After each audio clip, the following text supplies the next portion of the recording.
pride of a goddess, the surrounding space was nothing but a dark, endless void. There was no pain, no joy, nothing but silence. Rest now, Nemala. The familiar voice echoed through the darkness. There's no need to keep fighting. Nemala turned her head to the side, but nothing. No one was there. Her body felt light, for all her fears and burdens didn't exist here. But the dull ache in her heart began to swell. The more it pained, the lighter the dark spans became. In front of her shone a swirling aurora of lights, dancing faintly to their ethereal tune. Nemala, save your people. Nemala groaned as the pain in her heart grew in its intensity. Where am I? Save your people. You know who you are. The voice whispered again. But Nemala thrashed violently. No, let me rest. It hurts too much. Living only brings pain. Where is your pride, Nemala? Will your people suffer because you fear pain? Will you let Micah pay the price for your pride? Leave him out of this. Who are you? Nemala questioned out loud. For I am you. Nemala's heart thrummed with excitement and apprehension as her mind tried to understand what was happening. I am a part of you, a fragment of your soul stone. Buried deep in the chasm of this world, I waited. Waiting for you to be reborn. Do you not remember who you are? All that you have created, your great works, your long reign. Where is your pride, Star Empress? Pride. Nemala huffed, and what did that title or pride bring me? A cheating mate, a wretched sister. Why should I keep trying? Maybe you are too weak. For it takes strength to rule the heavens. What stands before me is nothing more than a sliver of the woman you once were. Nemala could feel her blood begin to boil as the voice berated her over and over, calling her weak and selfish. But she couldn't work up the nerve to take the fragment within her soul once again. Be mindful, Nemala, the longer you deny your true self, will require for more souls to be sacrificed. I didn't ask for this. Nemala threw her hands up in frustration. Yet here we are, Star Empress, for it was your pride that shattered your soul stone. With no regard to the outcome or repercussions of your actions. The voice grew louder and more menacing. In the hands of the wicked, your soul stone can become weapons. The lower goddess of this world intends to use me to resurrect her dead mate. To do so requires that I be tainted with the mana of this land. Tainted with the souls of the people. So will you wait as all you hold dear is sacrificed? Because you fear pain, you shy away from your own duty, goddess. The voice shook the space around her. Will you watch as this world, one of the many you have created, falls to ruin? Will you watch as Micah also dies? At the mention of Micah's name, Nemala screamed. Micah will not be harmed. And embrace your pride, goddess. Nemala took a deep breath and nodded. Soon the vastness around her transformed into a blistering hot inferno. Nemala winced and groaned as her body was licked by the heat of the flames around her. Take me into you, Nemala. Take back your pride.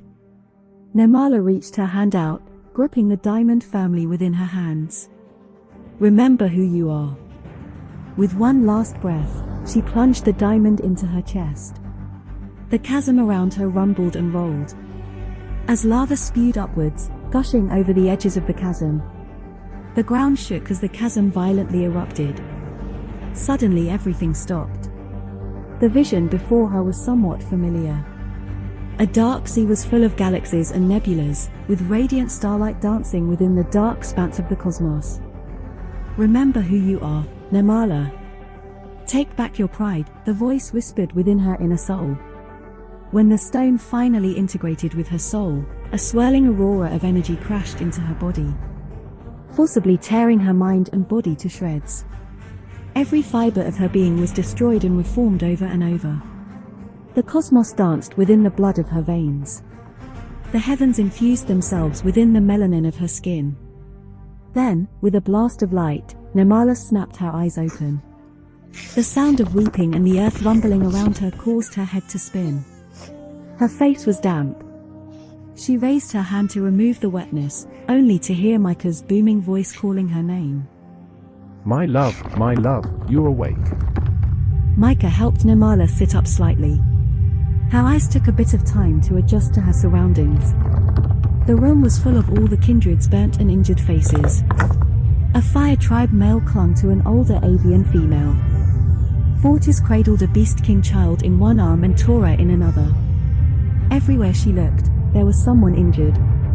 The ground shook again, and everyone screamed. What's happening? Nemala questioned. Micah's jaw clenched as he looked down at the woman he loved. With no goddess to support this world, it has begun to crumble.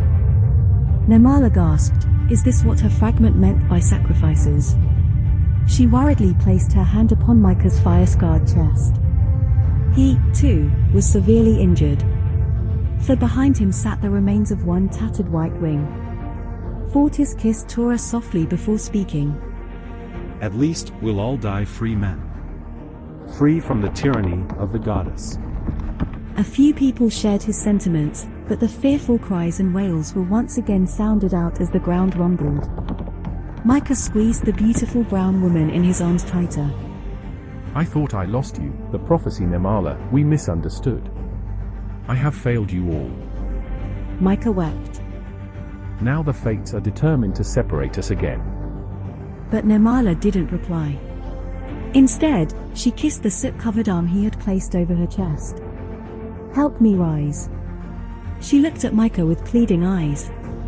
Then, with an outstretched hand, he helped Nemala to her feet. Everyone watched as King Griffin stood next to his beautiful, dark-skinned queen. But there was no longer a throne to sit on. There was no longer a kingdom to rule. So their hearts felt heavy. Nemala straightened her back and let her mana flow through her voice so that everyone taking refuge in the city of ruins could hear. My name is Nemala. Everyone's eyes rose to watch her. Their fearful faces were full of expectations. But Nemala carried forth. I am the Star Empress, the ruler of the cosmos, the true creator of all worlds. Nemala could feel Micah's hand gripping her tighter, but she couldn't look back. She couldn't soothe him. For all the people needed her just as much as he did. I will not let your world crumble. Everyone looked around in confusion. What's going on? Did she say she's a goddess? The kindred whispered and questioned her sanity until Nemala shot her hand in the air. Brilliant starlight shone from her palms as a vision of the universes played in the air. The 3 moons and golden orb were but a speck in the vision's vastness before them. The kindred quaked and fell onto their faces as they screamed their praises to the Star Empress. All hail the true goddess. Nemala turned her body to face Micah. But he, too, fell to his knees, saluting her. Why is my husband kneeling? Micah's head snapped up in awe. What did you say? Nemala pulled him to his feet and kissed his stubble jaw. My dear King Griffin. What is a king without his queen? Micah flapped his single wing with a joyful shout and lifted his queen high into the air. Amongst the cheers of the kindred, the pair strode forth to heal the land. Nana, what happened next? Come on, Nana, tell us the part about your wedding with Papa Griffin and how you, my daddy and aunties helped rebuild the kingdoms. The little golden-haired eaglet cooed and begged as Nemala placed the scroll next to the hatchling's bedside. You already know the full story, little one. All of you have heard it a dozen times. The little eaglet whined. But you skipped all the kissy face parts. The youngling fluffed her wings and pouted her little pink lips. Her bronze skin had a faint metallic sheen under the torchlight. Nemala smiled at the young child that looked so much like her grandfather. The disgruntled growl of the werpup at her foot meant that Nemala had upset both her grandchildren. Hush now, child, don't you growl at me. Nemala chastised the 2 children. But I want to hear more. The young pup whined. His floppy ears fell forward with disappointment. Nemala's voice took on a stern, motherly tone. Lapis Ai, Magnum, you both must sleep now. Your parents will return come morn. Just look at how your cousin Nashila is sleeping so soundly. Nemala pointed to the black and white mare nestled sweetly upon her bed. Out of all her grandchildren, that sweet child was the quietest of them all. Knock knock. The children scurried to their beds, pulling the covers over their heads as if they had long been asleep. My queen, it is time. With a nod, Nemala rose from her grandchildren's bedside.